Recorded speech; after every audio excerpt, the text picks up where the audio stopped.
ఓయ్, నువ్వు హ్యాపీగా ఉంటే చాలా చాలా బాగుంటావు. నవ్వితే ఇంకా బాగుంటావు. ఏం చెప్పినా వినాలని అనిపిస్తుంది.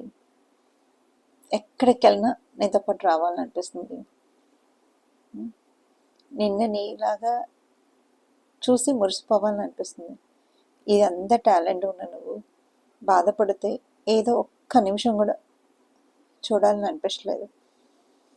ఇటువైపు ఎంత బాధ ఉన్నా కూడా నీ బాధని భరించలేకపోతున్నాం.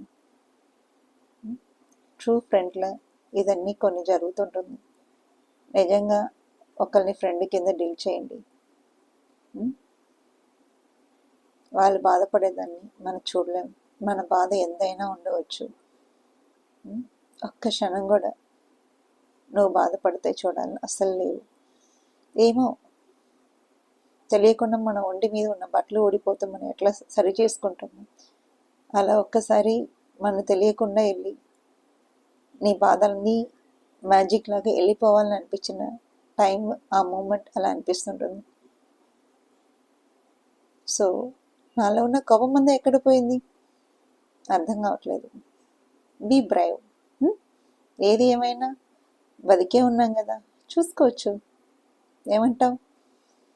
సో ఇలా మీ ఫ్రెండ్కి కూడా మీరు చెప్పగలిగితే, అందుకంటే ఫ్రెండ్షిప్లో గొప్పతనం ఏముంటుంది?